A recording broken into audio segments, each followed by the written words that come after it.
ETF index mutual funds నేర్చుకుని stock మార్కెట్లో రాణించాలనుకుంటున్నారా? వెంటనే ఈ నెంబర్కి కాల్ చేయండి. నమస్తే, welcome back to Suman TV. రోజు రోజుకి విపరీతంగా పడిపోతున్న రూపాయి విలువ కంటికి కనిపించిన దెబ్బ కొడుతుంది. మరి రూపాయి విలువ బలహీన పడుతున్న కొద్దీ దిగుమతి అయ్యే సరుకుల ధరలు భారీగా పెరుగుతుండగా ఎగుమతి అయ్యే సరుకులు చౌకగా మారుతున్నాయి. అసలు ఏం జరుగుతుంది? మరి దీనిపైన మరింత సమాచారం అందించడానికి మనకు అందుబాటులో ఉన్నారు ఎక్స్ మేజర్ ఓబ్రాయ్ గారు. Over to sir.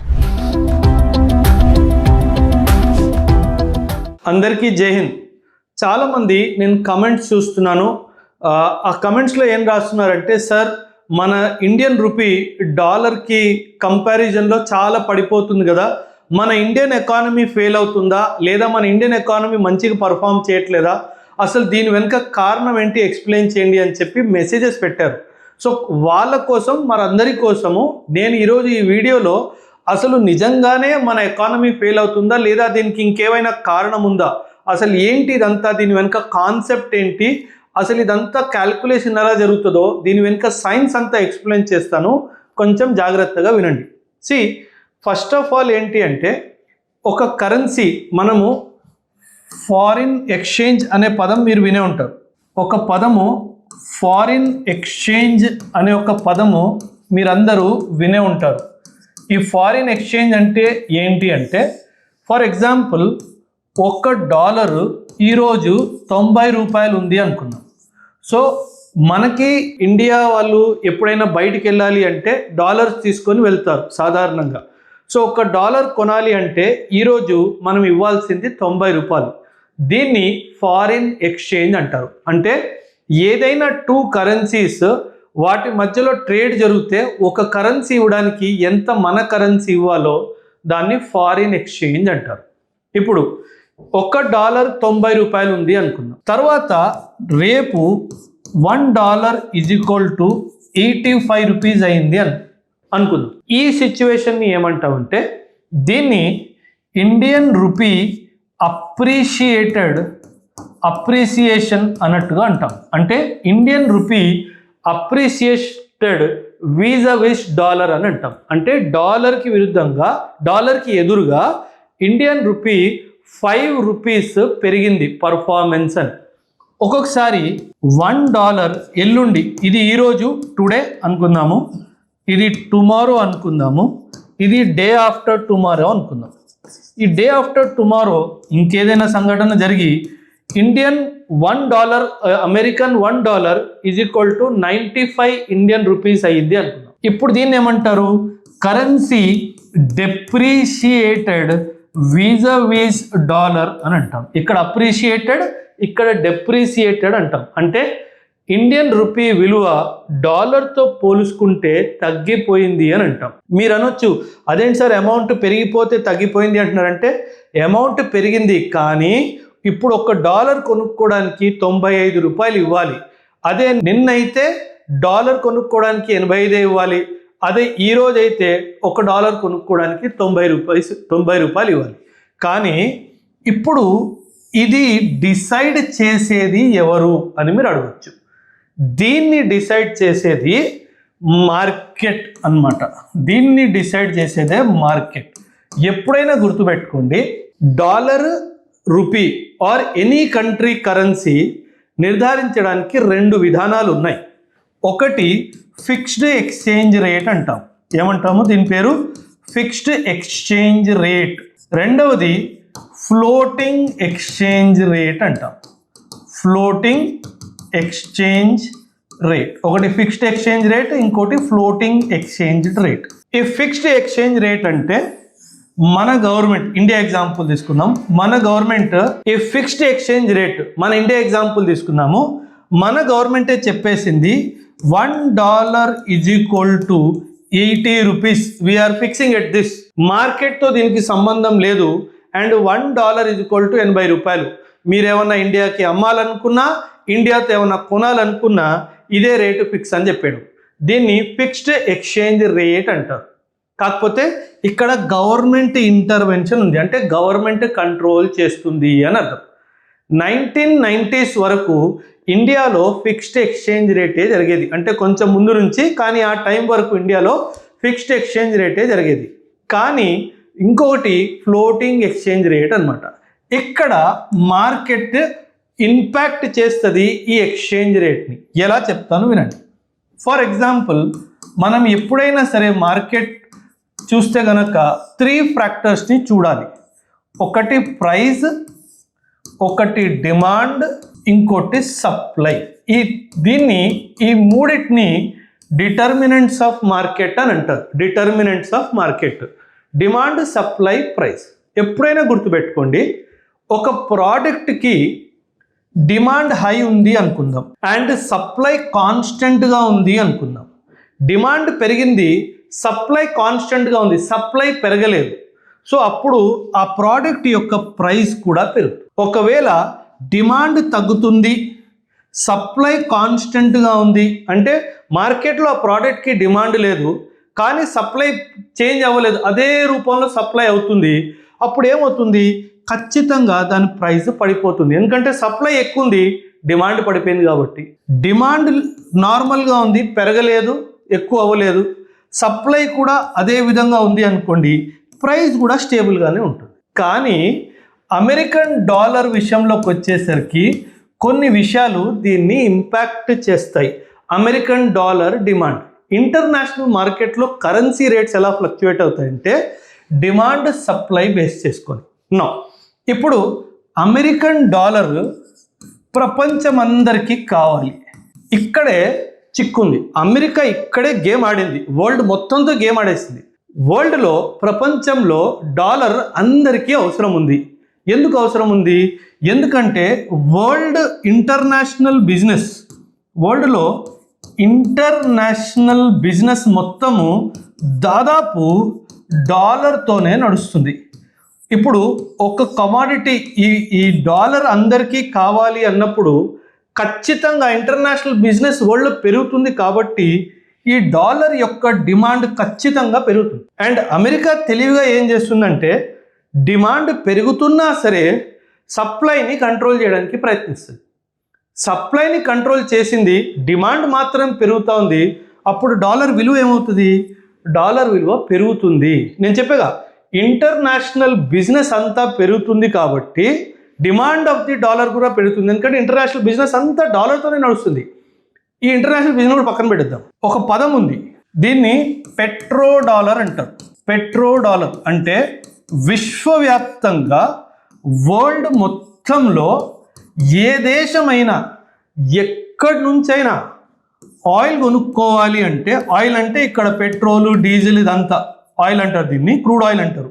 Petrol, diesel ఏ దేశమైనా వరల్డ్లో ఎవరి నుంచైనా ఆయిల్ కానీ పెట్రోల్, డీజిల్ కొనుక్కోవాలంటే అది ఖచ్చితంగా డాలర్లోనే డీలింగ్ జరగాలి. దాన్నే పెట్రో డాలర్ అంటారు. మనందరికీ తెలుసు ఆయిల్ ప్రతి ఒక్క ఎకానమీకి ఇంపార్టెంట్ అండ్ ప్రతి ఒక్క ఎకానమీ వరల్డ్లో గ్రో అవుతానే ఉంది. అంటే ఏంటి, వాళ్ళ ఆయిల్ ఇంపోర్ట్స్ పెరుగుతానే ఉన్నాయి. అంటే వాళ్ళ డాలర్ రిక్వైర్మెంట్ పెరుగుతానే ఉంది. అంటే వాళ్ళ డాలర్ డిమాండ్ పెరుగుతానే ఉంది. అంటే ఏంటి అర్థము, ఇక్కడ డాలర్ డిమాండ్ పెరుగుతానే ఉంది కానీ అమెరికా వాడు సప్లైని కంట్రోల్ చేస్తున్నాడు కాబట్టి వాళ్ళ డాలర్ ప్రైస్ పెరిగిపోతుంది. అందుకే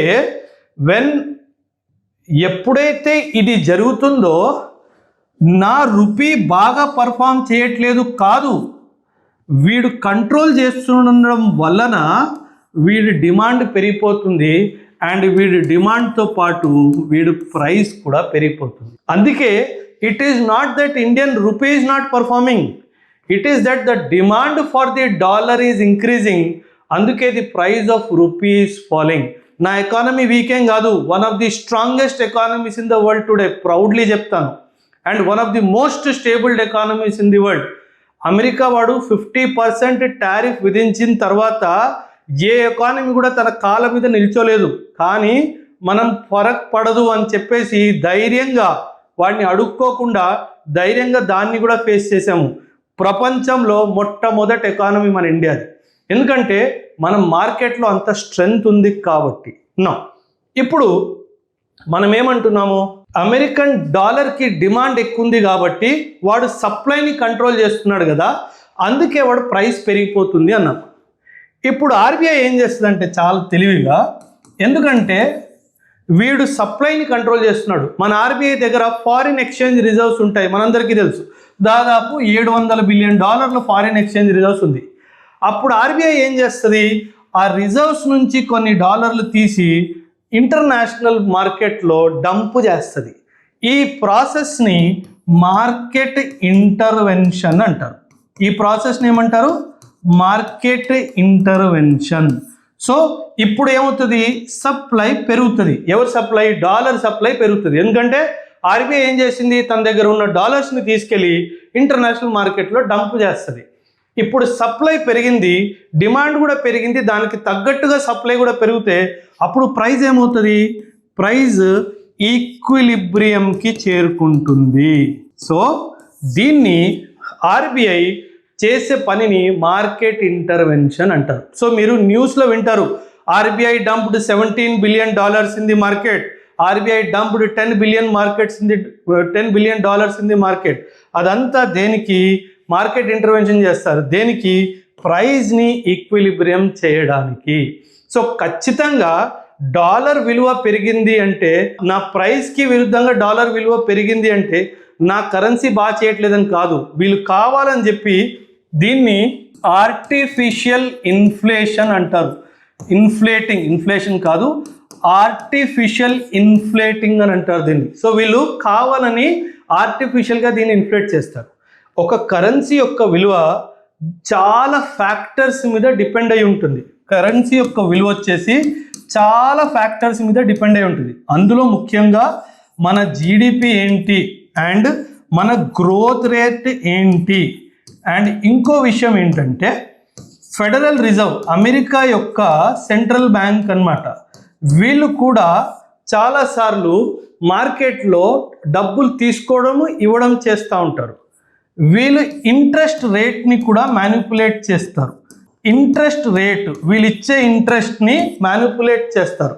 వీళ్ళు ఇంట్రెస్ట్ రేట్ పెంచారు అనుకుందాం, అప్పుడు ఏమవుతుందంటే ప్రపంచం మొత్తం నుంచి మనీ విత్డ్రా చేసి వీళ్ళు వెళ్ళి ఫెడరల్ రిజర్వ్లో ఇన్వెస్ట్మెంట్ చేస్తారు. For example, American federal reserve ఏం చెప్పింది, నేను ఇంట్రెస్ట్ రేట్స్ పెంచుతున్నాను అంటే మీరు నా దగ్గర ఇన్వెస్ట్ చేస్తే మీకు ఎక్కువ ఇంట్రెస్ట్ వస్తుంది అని చెప్తారు. ఎందుకంటే American economy is very trusted economy కాబట్టి అప్పుడు ఏం జరుగుతుందంటే మన ఇండియా లాంటి దేశాల నుంచి ఎవరైతే మన దేశంలో ఇన్వెస్ట్మెంట్ చేశారో వాళ్ళు డబ్బులు మన దేశం నుంచి తీసుకొని అమెరికాలో ఇన్వెస్ట్ చేయడం మొదలు పెడతారు. ఎందుకంటే American economy is more trust worthy than Indian economy కాబట్టి. ఎందుకంటే ఇక్కడ డబ్బులు వచ్చే అవకాశం చాలా ఎక్కువ ఉంది కాబట్టి. అందుకే వీళ్ళు ఏం చేస్తారు, ఇన్వెస్ట్మెంట్ ఇండియా నుంచి తీసుకెళ్ళి అమెరికాలో పెడతారు.